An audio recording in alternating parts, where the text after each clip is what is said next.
Gálatas,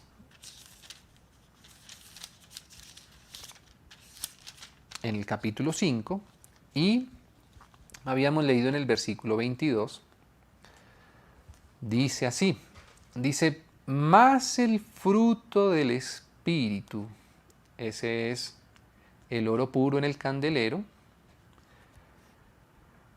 es, y el primer fruto que habíamos considerado en la oportunidad anterior, era el amor. De ahí parte todo, porque esa fue la inspiración que el Señor tuvo en su corazón antes de que hubiera creación. Él, por amor, fue que procedió a hacer toda su obra. Es por amor que somos sus hijos, antes sus criaturas, ahora sus hijos también, no solo sus criaturas, sino también sus hijos, su iglesia también, y el Señor quiso que ese fruto del Espíritu a través de la iglesia expresara inicialmente o primeramente el amor. Amén. Y vimos cómo ese primer fruto para el Señor es fundamental en el candelero. De ese fruto proviene todo lo demás. Sin ese fruto, incluso el Señor menciona que el candelero no tendría, digámoslo así, sentido en su expresión, como lo dice allá el Señor a la iglesia en Éfeso. Como el Señor quiere que la iglesia siempre permanezca en ese amor. Amén. Y ya estuvimos considerando algún pequeño detalle acerca de ese primer fruto del Señor en el candelero. Ahora avancemos un poquito más, porque luego del amor, y digámoslo, podríamos decir así como una consecuencia del amor en medio de la iglesia, ¿sí? Entonces viene el gozo. Gozo, el Espíritu Santo, el fruto del Espíritu en la iglesia. Es gozo también. Y qué precioso, hermanos, que el Señor haya querido que esa manzana también fuera expresada en la iglesia, en ese gozo. Pienso, hermanos, que es tal vez el fruto más precioso del que nosotros hemos pasado antes de conocer al Señor. Nuestra, digámoslo así, mayor tal vez sensación de satisfacción, si acaso podría llegar a ser la alegría, y eso de una manera temporal. Pero en términos generales nosotros tenemos que aceptar que antes de que nosotros conociéramos al Señor, no había una verdadera alegría, no había un verdadero gozo, que es más profundo incluso que la alegría, en nuestros corazones. Cuando recibimos al Señor en nuestro corazón, ahora no solamente nos sentimos amados, sino que el sentirnos amados ahora hace que nosotros tengamos ese gozo. Y la iglesia, hermanos, tiene que expresar ese fruto de gozo. La iglesia tiene que siempre estar embebida en ese ambiente de gozo. El gozo que proviene del Espíritu, que es mayor que cualquier alegría natural, terrenal o carnal incluso. La diferencia del gozo es que el gozo permanece aun cuando las circunstancias probablemente no sean las circunstancias como para estar alegres. A veces nuestras alegrías no necesariamente tendrían que ser alegrías también para el Señor. Incluso tristemente a veces encontrábamos que nuestras alegrías o lo que nos alegraba antes incluso de estar en medio de la iglesia, de la salvación del Señor, nuestras alegrías incluso producían tristezas para el corazón del Señor. Pero el gozo es algo que produce esa alegría aún en el corazón de Dios. El gozo es algo que trasciende más allá de nuestras alegrías o tristezas. Entonces, la iglesia, hermanos, tiene que producir también este fruto. La iglesia tiene que expresar ese gozo en medio de su vivencia, en medio de su experiencia. ¿Qué sería el testimonio del Señor, por ejemplo, para el mundo, si en la iglesia no pudiera ser hallado el gozo? ¿Qué podríamos ofrecer a esos corazones sedientos de esa llenura en su interior si no encontraran el gozo en medio nuestro? El gozo, hermanos, es también un fruto del Señor que debe expresarse todo el tiempo en la iglesia, en la comunión de sus hijos.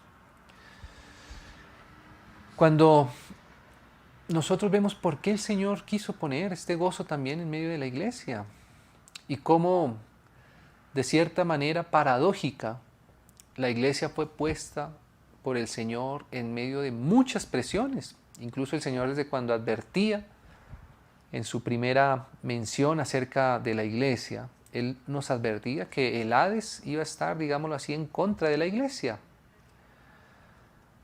Pero aunque la iglesia tiene toda esa opresión, toda esa batalla, digámoslo así, del ambiente espiritual, del enemigo del Señor, aún del mundo, como vemos en todo el desarrollo de lo que es la formación, la edificación de la iglesia del Señor en el Nuevo Testamento, siempre la vemos embebida en grandes y diversas pruebas. Aún así el Señor quiso que la iglesia se mantenga en gozo y en alegría. ¿Por qué? Porque Él está formando su carácter en la iglesia, en nosotros. Y quisiera, hermanos, recordando allí un pasaje que está en Hebreos, que viéramos cómo es el gozo del Señor, cuál es la razón del gozo, qué es lo que sostiene, digámoslo así, el gozo, aún en la persona del Señor Jesús. En Hebreos, ahí en el capítulo 12 de Hebreos, que es un capítulo muy conocido porque es fundamental también para nosotros. En el capítulo 12 dice, el versículo 2, leamos directamente, Hebreos 12:2, dice, puestos los ojos en Jesús. Esta es la expresión, esta es la experiencia que nosotros debemos tener como iglesia. Todo lo que el Señor va a fructificar a través de su iglesia proviene de estar con la mirada, con nuestro ser puesto en el Señor. Y dice, puestos los ojos en Jesús, el autor y consumador de la fe. La fe, a la luz de este versículo y de muchos otros, en muchas partes más, digámoslo, tiene un inicio, que es la salvación.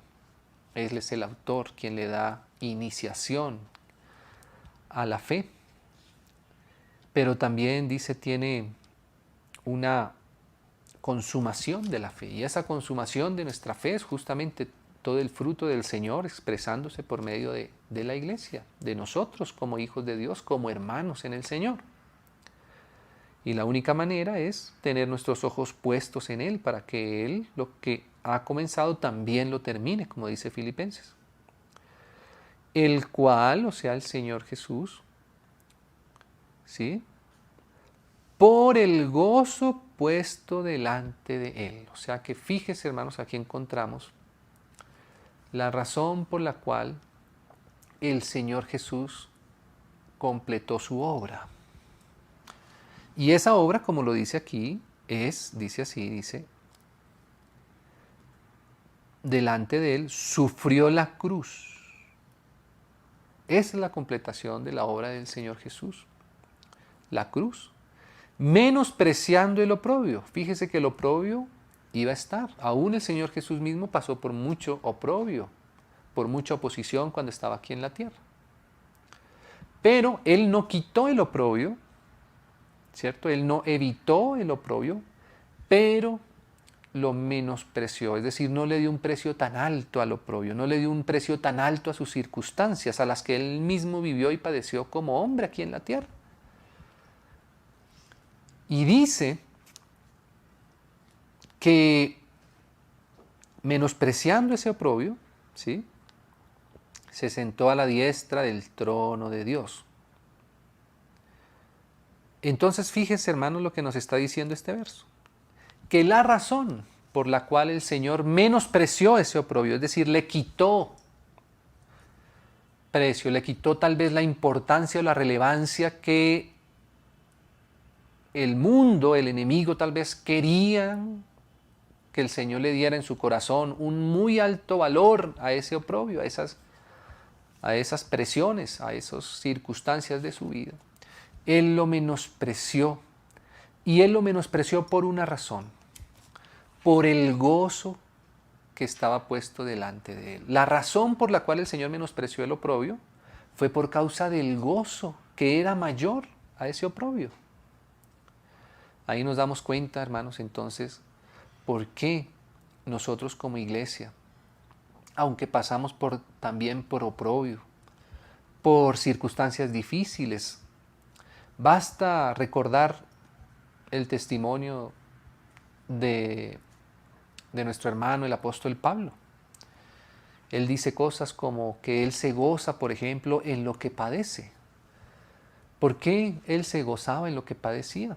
Porque el padecimiento al final parecía llegar a ser incluso una causa de gozo, como también le sucedió a los apóstoles inicialmente cuando fueron apresados. Dice la Biblia en Hechos que ellos se llenaron de gozo por haber sido tenidos dignos de haber sido afrentados por causa del nombre del Señor Jesús, y utiliza ese gozo ahí. Casi siempre en el Nuevo Testamento, cuando se hace una mención acerca del gozo, normalmente está en medio de muchas circunstancias difíciles para los hermanos y para la iglesia. ¿Sí? ¿Por qué? Porque así lo fue también en la vida del Señor Jesús. Si no hubiera un gozo puesto delante de Él, ¿qué tendría de sentido pasar por una circunstancia como la cruz del Calvario? Pero ese gozo que fue puesto delante del Señor Jesús fue la razón por la cual el Señor aceptó esa cruz, ese camino de dificultad, esas circunstancias, ese tener que enfrentar todas las pruebas de la vida, como dice que ese sacerdote que es el Señor Jesús puede compadecerse de nosotros porque Él fue tentado en todas las cosas. Pero ahora, hermanos, ¿cuál sería entonces ese gozo que fue puesto delante del Señor Jesús? Ese gozo es justamente este gozo del que estamos hablando nosotros aquí en la iglesia. El gozo del Señor era que su muerte iba a producir ese candelero, esa iglesia. Que sus hijos se iban a sentar alrededor de su obra, alrededor de su mesa. Y ya no en tristeza, sino en gozo. Y ese gozo de sus hijos, ese gozo en la iglesia, es el gozo que el Señor veía delante de Él. El Señor sufrió lo oprobio para que nosotros pudiéramos expresar ese gozo. Ese gozo que Él compartía con el Padre desde antes de la fundación del mundo, como lo deja ver también incluso desde el Antiguo Testamento, por ejemplo, en Proverbios. Dice que el Hijo, el Padre y el Hijo era esa delicia día y día desde la eternidad, esa alegría, ese gozo mutuo que compartían el Padre y el Hijo en el Espíritu Santo. Ahora Él quería también que nosotros lo disfrutáramos. Lamentablemente por el pecado, nosotros nos apartamos de ese gozo y nuestra humanidad, nuestra vida, nuestra comunión, aún nuestras familias, no llegaron a poder disfrutar ese gozo que tenía preparado el Padre y el Hijo desde el principio por su Espíritu, al no participar nosotros de su vida, que es en alegría, que es en gozo, ¿cierto? Y cuando nosotros nos apartamos del Señor, nos apartamos del gozo en nuestros corazones. Basta ver lo que sucedió a Adán y a Eva en cada una de sus personas cuando se apartaron de la vida de Dios. Y basta ver también lo que sucedió al poco tiempo en su familia. La primera familia que debió haber experimentado el gozo, la alegría de la comunión eterna de la familia divina, por el contrario se llenó de tristeza. Y aún un hermano terminó agrediendo hasta la muerte al otro.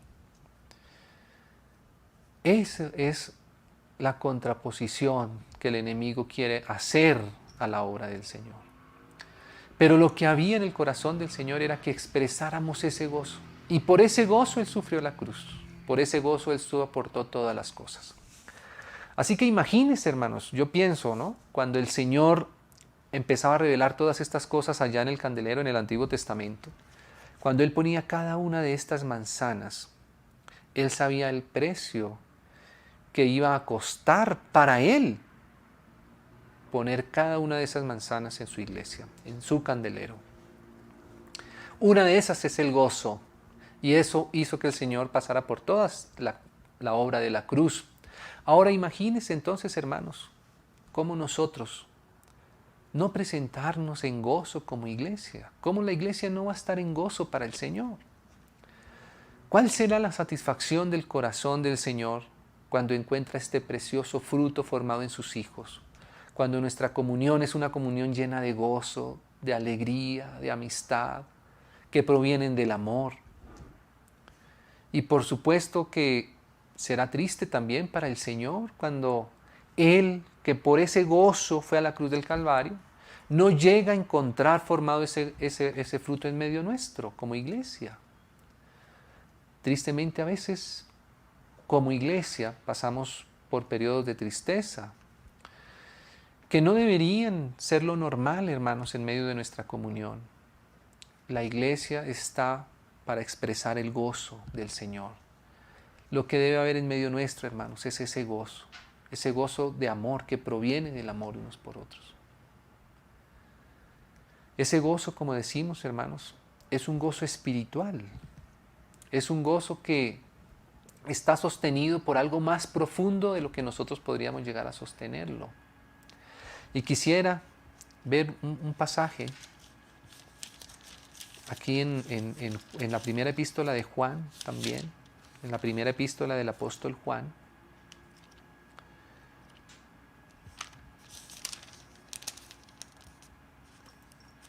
Que va a desembocar un poco en esto. ¿Cómo, Señor, nosotros, en medio de las circunstancias por las que hoy día tenemos que pasar como candelero, como iglesia en cada una de las ciudades? Porque recuerden, hermanos, que el candelero habla de la iglesia local, es decir, de los hermanos que tenemos cerca en nuestra misma ciudad.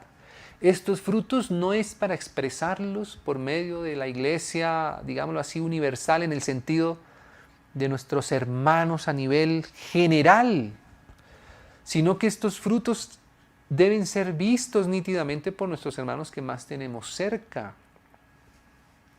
A veces el gozo, por ejemplo, lo tenemos con los que están lejos, y con los que están cerca tenemos tristezas, y eso no es algo que, digámoslo así, es algo que el Señor, con lo que el Señor se agrade. Primeramente tenemos que estar amándonos con nuestros hermanos. Por supuesto, como lo enseña Pablo, si en nuestras familias también naturales, nuestros esposos, nuestros hijos, nuestros hermanos, también son del Señor, pues primeramente estos frutos seguramente que partirán también de ahí, porque es ese candelero el que debe revelar esos frutos hacia el mundo para alimentar a otros. Por supuesto, con nuestros demás hermanos de cada una de las ciudades. Y claro, por supuesto que eso se va a ampliar aún a todos los hermanos que el Señor haya podido dejarnos en comunión. Y un día, seguramente en el milenio, pues todo esto será presentado delante del Señor, pero recordemos, hermanos, que estos frutos son para expresarlos ahí con los que el Señor nos ha puesto como candeleros, ¿cierto? Entonces, dice Juan en la primera epístola suya, en el primer capítulo y en el versículo 1, mira cómo Juan, que es, como ustedes saben, mis hermanos, el apóstol Juan es reconocido, aún inspiradamente por el Espíritu en la palabra, como aquel que amaba al Señor, es decir, alguien que era muy sensible al amor del Señor, ¿sí? Alguien que se recostaba en el pecho del Señor, alguien que expresa esa ternura, esa cercanía de amor, de amistad, sincera y genuina, en sencillez con el Señor, que podía incluso, como decimos, recostarse en su pecho. Y ese apóstol que conoció profundamente el corazón del Señor, su humanidad como hombre sin dejar de ser Dios, escribe así, dice: lo que era desde el principio, lo que hemos oído, lo que hemos visto con nuestros ojos, lo que hemos contemplado y palparon nuestras manos, tocante al verbo de vida. Por eso hacíamos esa referencia al apóstol Juan. Aquí está hablando alguien que ha tocado, que ha visto, que ha tenido un contacto cercano y verdadero, no abstracto ni subjetivo, sino real con el Señor Jesús, ¿no? Ese amor que él percibió así de primera mano, real, cercano, que tocaba, que abrazaba, que disponía todo lo que él era para niños prácticamente como o jovencitos de muy corta edad como lo era el apóstol Juan. Eso fue lo que inspiró el corazón del apóstol Juan. Y con esa, digámoslo así, con esa cercanía, con esa realidad de lo que él vivió con el Señor, es que él está escribiendo estos versículos y nos los está pasando a nosotros, ¿cierto? Y dice así, dice tocante al verbo de vida, porque la vida fue manifestada, o sea, esa es la expresión, ese es el fruto, esa es la realidad, esa es la expresión que debe haber. Esa expresión nos habla de lo palpable que fue la vida del Señor para el apóstol Juan, dice, porque la vida fue manifestada y la hemos visto y testificamos y os anunciamos la vida eterna, la cual estaba con el Padre y se nos manifestó. Fíjese cuánta revelación del apóstol Juan en todo este contexto, como él había entendido de dónde provenía ese amor, de dónde provenía toda esa calidez, esa amistad que él percibió del Señor Jesús, era porque ese amor estaba antes con el Padre y con el Hijo, y él quiso hacernos partícipe de esa relación. Todo eso estaba en la mente y en el corazón revelado ya en el apóstol Juan. Y dice así, lo que hemos visto y oído, esto os anunciamos. ¿Para qué? Dice, para que también vosotros tengáis comunión con nosotros. O sea que la comunión que debemos nosotros tener entre nosotros está basado en la revelación de la comunión que había entre el Padre y el Hijo y que se manifestó y que fue tocada, palpada por la humanidad. Y por eso es que nosotros ahora también podemos tener comunión. Eso es lo que está diciendo aquí el apóstol Juan. Ese es el candelero. Ahí está lo que el Señor veía en esa figura del candelero. La comunión eterna, pero ahora expresándose, formándose y también manifestándose, también teniendo realidad, también siendo palpable. No solamente, digámoslo así, de boca para afuera o de formalidad, sino una verdadera expresión de lo que hay de realidad en la vida eterna que el Señor quiso darnos para que fuéramos iglesia. Y dice así, y nuestra comunión verdaderamente es con el Padre y con su Hijo Jesucristo, hermanos. Esta es la verdadera comunión, esta es la esencia, el sentido de la iglesia, es esta expresión. Y entonces ahora dice así, versículo 4, que es el versículo clave al que queríamos llegar. Estas cosas os escribimos, ¿cuáles? Todo lo que acabamos de leer, de resumir, de compartir, de repetir con realidad. Esas cosas os escribimos. ¿Para qué? Para que vuestro gozo sea cumplido. Este es el gozo, esto es lo que sustenta el gozo en la iglesia.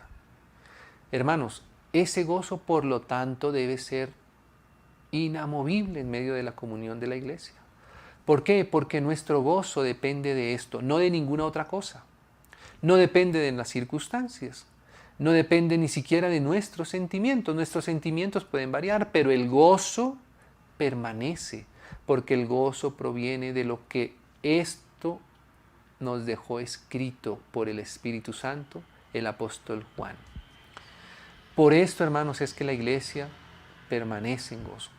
Siempre, hermanos, siempre que haya alguna dificultad que obstruya, digámoslo así, o que degrade el gozo de la iglesia en medio nuestro, recordemos este pasaje. Recordemos que el gozo nuestro depende de la comunión que tenemos del Padre y del Hijo y que se nos manifestó y que el Hijo nos la dio pasando por la cruz del Calvario, porque ese gozo, del que habla aquí el apóstol Juan, era mayor que lo propio. Amén. Y por eso, hermanos, nosotros en el Nuevo Testamento encontramos un gozo que el mundo no entiende, no alcanza a comprender. Aún nosotros en nuestra naturaleza humana, a veces no encontramos comprensible cuando no ponemos la óptica adecuada a lo que debe ser nuestro gozo todo el tiempo. Mire, dice el apóstol Santiago, ahí leamos Santiago, la epístola de Santiago, en el capítulo 1 también, y en el versículo 2. De hecho, leámoslo en el versículo 1, capítulo 1, porque nos da contexto de lo que estamos hablando. Dice Santiago, que era hermano del Señor Jesús en la carne, siervo de Dios y del Señor Jesucristo. Este es un testimonio precioso que alguien que compartió, digámoslo así, su vida más familiar con el Señor pueda llegar a llamarle Señor Jesucristo. Eso es por causa de que Él le recibió en su corazón, ya no solamente como su hermano en la carne, sino como el Señor, el Salvador, ¿sí? Y por supuesto que Él vio el testimonio irreprensible del Señor Jesús ahí en medio de su casa. Desde su niñez seguramente compartieron mucho, Santiago, con el Señor. Y que Él lo llame Señor es una evidencia de la santidad del Señor ahí en su casa y en su familia. Porque, como decíamos, todos estos frutos tienen que nacer de los que tenemos más cercanos. No de los que no tenemos cerca, sino que ese gozo inicialmente debe ser con los más cercanos. Y dice así, a las 12 tribus que están en la dispersión, o sea que fíjense que él va a escribir a hermanos que no están en una situación por la cual uno naturalmente podría llegar a alegrarse, ¿cierto? En lo natural solamente hay alegría cuando las cosas no son a favor, cuando hay viento en contra, desaparece la paz, la alegría, el amor, ¿cierto? Todo lo que es del espíritu no puede producirse por la carne, como enseña la Escritura.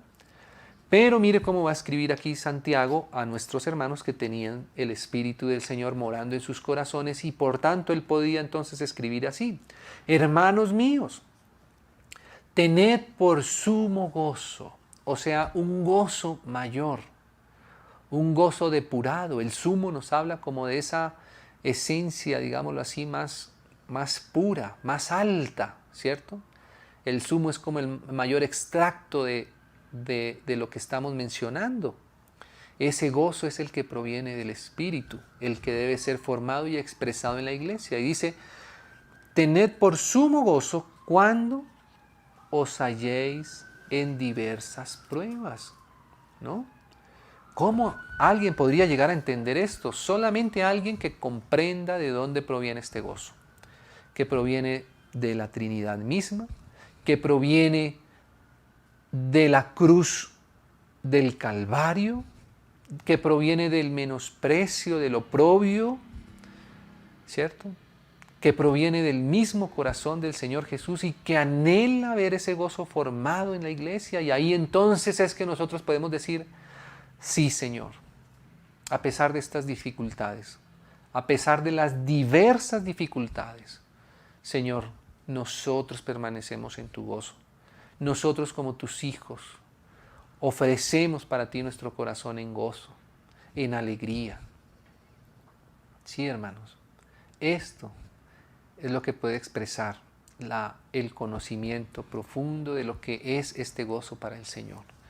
Entonces ahí vamos a encontrar, hermanos, que ninguna dificultad puede disminuir este gozo en medio nuestro. Ninguna dificultad externa a la iglesia, es decir, cuando el enemigo pone distintas pruebas, batallas, ninguna es tan grande como el gozo del Padre con el Hijo. Ninguna es tan grande como el efecto de la cruz del Calvario por nosotros. ¿Sí? Ninguna prueba, no solamente externa, sino a veces interior en nuestros corazones,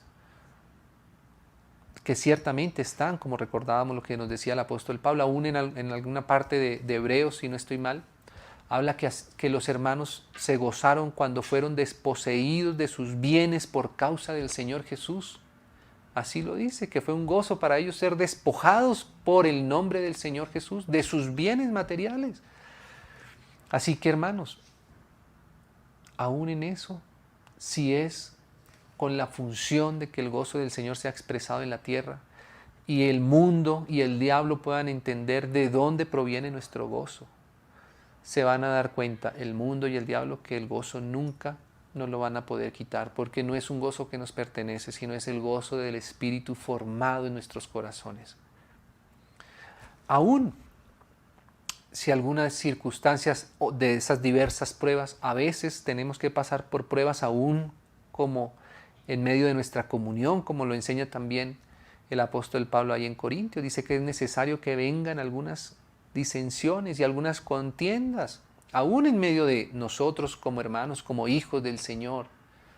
Pero hermanos, recordemos cuando tengamos que pasar por algún periodo de prueba en nuestra comunión, recordemos que nuestro gozo proviene de una fuente mucho más alta que nuestros propios intereses, que nuestras propias intenciones o que nuestros propios dolores o nuestras propias tristezas y circunstancias. Hermanos, si el Señor Jesús aceptó la cruz porque el gozo puesto delante de Él era mayor que lo propio, ¿será que nosotros podemos pedirle al Señor que nos haga pasar también cualquier dificultad aún en medio de nuestra misma comunión y decir, Señor, por causa de este gozo en medio nuestro, esto no tiene tanto precio para que disminuya este fruto que debe manifestarse en el candelero en la iglesia? Por tanto, menospreciemos también nosotros, hermanos. Si queremos que el gozo del Señor sea manifestado en la iglesia, tenemos que también aprender a menospreciar todos nuestros oprobios. Los genuinos, es decir, cuando hay una opresión o hay un oprobio genuino, o aquellos que a veces nos imaginamos también. Tenemos que saber pasar, tomar la cruz y seguir, porque si no, hermanos, si nos quedamos apreciando demasiado cada una de nuestras dificultades, de nuestras batallas, como digo, las externas, las internas, las de nuestra comunión, ahí no va a haber, digámoslo así, como ese abono suficiente en nuestra alma para que se produzca el verdadero gozo del Espíritu en nuestros corazones. No hay gozo verdadero en la iglesia si no es este que menciona aquí, que Santiago está escribiendo a los hermanos. Tened por sumo gozo cuando os halléis por diversas pruebas. Porque el gozo que traspasa las pruebas, el gozo que no se disminuye con la dificultad, ese es el que tiene la evidencia del Espíritu. Si el gozo es solamente cuando las cosas están bien, cuando nada de lo mío es afectado, ¿cierto? Cuando no sufro ningún oprobio, ¿será que ese gozo todavía tiene la prueba de que es del Espíritu? Ciertamente todavía no. Todavía puede ser un gozo solamente o una alegría meramente natural, incluso carnal. También hay de esas cosas en el Nuevo Testamento como ejemplos, ¿sí? Puede ser una alegría religiosa, pero la del Espíritu es aquella que es capaz de pasar por las diversas pruebas y permanece, y es sumo, y se eleva incluso más cuando la dificultad es mayor, el gozo es mayor y cubre todo aquello que quiere, digámoslo así, nublar esa expresión de ese fruto. Entonces, hermanos, cuando os halléis en diversas pruebas, tengamos ese sumo gozo del Espíritu. ¿Cómo? Dice el versículo 3. Este es muy importante, este versículo así. Dice, sabiendo que, o sea que ese sumo gozo, hermanos, proviene de el saber, o sea, de la sabiduría, del entendimiento. Porque si no, si esa alegría proviene solamente de nuestra parte emocional y emotiva, pues va a estar fluctuando. Pero si el gozo proviene de lo que sabemos, de lo que hemos tocado, de lo que hemos palpado, de lo que hemos visto de la vida del Señor, de lo que hemos entendido de la comunión del Padre y del Hijo, de lo que hemos aceptado en nuestro corazón de la cruz del Calvario, sabiendo que, dice así, sabiendo que la prueba de vuestra fe, porque eso es lo que prueba las circunstancias, Las diversas pruebas, lo que van a probar es nuestra confianza en el Señor. ¿Sí? Y si sabemos que esas pruebas, ¿cierto?, van a venir a probar nuestra fe, entonces dice que esa fe va a producir, o sea, va a tener un fruto. Produce es el resultado positivo de un proceso. Es el fruto, esa es esa manzana, ¿cierto? Produce. Y paciencia es otro fruto del Espíritu Santo también más adelante, ¿cierto? Pero si pudiéramos leer estos dos versículos, a ver si también tiene sentido, podríamos llegar a decir que nosotros, sabiendo que la prueba de nuestra fe produce paciencia, entonces nos gozamos en esas pruebas diversas, porque sabemos que el pasar por esas pruebas va a tener un resultado productivo para el Señor. Y el candelero va a poder tener ese preciado fruto del gozo, ¿cierto?, en medio de su expresión, de su comunión, ¿no? Mas tenga la paciencia su obra completa para que seáis perfectos y cabales, sin que os falte alguna cosa. Eso es lo que quiere el Señor, hermanos. Mostrar, revelar. Sería muy triste que el candelero que el Señor inspiró con 9 manzanas, de repente solamente tuviera 8 y faltara, por ejemplo, el gozo como fruto de la iglesia, como fruto de nuestra comunión. Sin el gozo en el candelero, tampoco va a haber gozo en el corazón del Señor. Así que el Señor quiere también este fruto en nuestra expresión de iglesia, en nuestra comunión, hermanos. Que nada, hermanos, que nada sea mayor que este gozo. Porque no hay algo más precioso que participar de ese gozo eterno que el Señor tenía, que Él quiere reflejar en medio nuestro. Amén, hermanos. Entonces, bueno, pidámosle al Señor, hermanos, pidámosle al Señor que Él nos dé esa revelación, como dice ahí, ese sabiendo que el Señor nos dé esa sabiduría y que Él pueda expresar ese gozo a través de cada uno de sus candeleros. Amén. De cada uno de sus iglesias, de sus familias. Recordemos, hermanos, nosotros estamos en la iglesia para expresar, para experimentar y vivir el gozo del Espíritu. No debe la iglesia estar mucho tiempo sin experimentar ese gozo permanente en su corazón. Amén. Entonces, bueno, gracias al Señor, mis amados hermanos. Démosle gracias al Señor y pidámosle que Él nos conceda su fruto. Amén. Señor, te damos muchas gracias